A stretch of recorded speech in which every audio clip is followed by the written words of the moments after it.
So here's the next part of our discussion.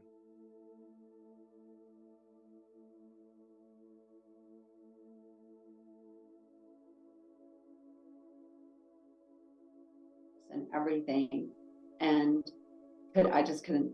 And I'm pro-choice. I mean, I believe, your body, your choice.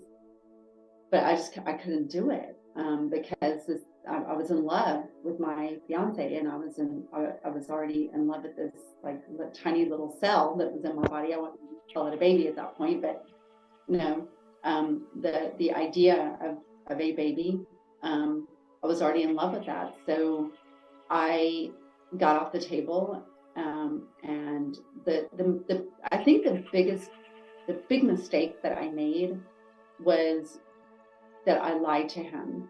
So when I got back home, What, the boyfriend or that boyfriend's father? my fiance, Right. when I got home from the clinic, I lied to him and told him that I had gone through with the abortion. That was a big mistake that I made.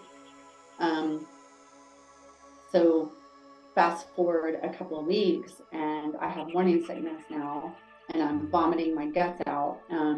And he came into the bathroom, and relieved that I was still pregnant, but hurt that I had betrayed him. And he was just like, we'll figure this out. Like, we're gonna figure it out.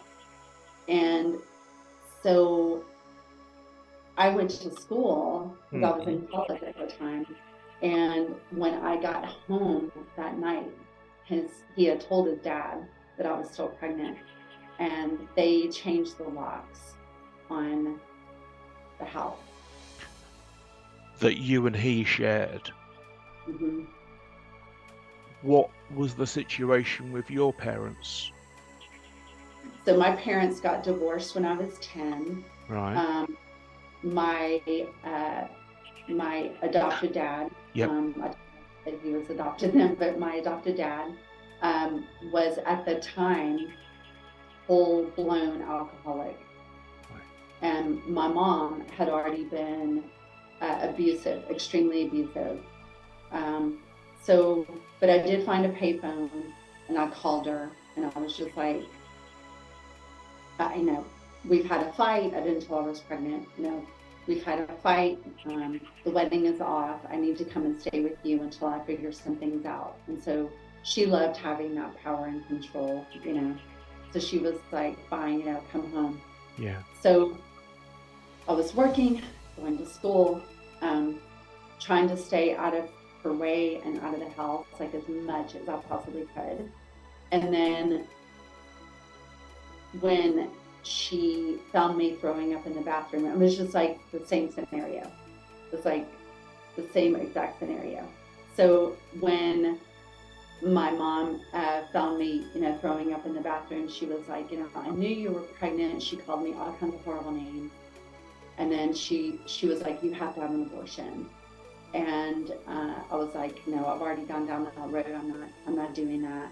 And she is a narcissist. She's been diagnosed with narcissistic personality disorder, and they copy the hurt that we've lived through before to like double devastate us. Yeah. So I went to school, and I came home at night, and she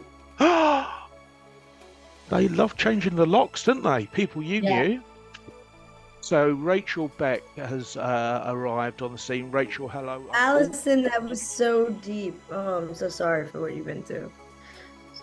Hi, my name is Rachel Beck, and it's lovely to meet everyone. Brilliant. Now, I explained in the intro, you won't see, that you and I were connected because I'm mixed race and was adopted into a white English family. You're of what? Indian descent, born in India, heritage. Adopted. Yes. It's a white Jewish family. Yes, sir. Yep. So the question that Alison was relaying, quite traumatic experiences, is the idea that mothers give up their children. And the book that you told me to read, The Primal Wound, I put it off and off and off, and then I read it. Come back for the next part of this discussion.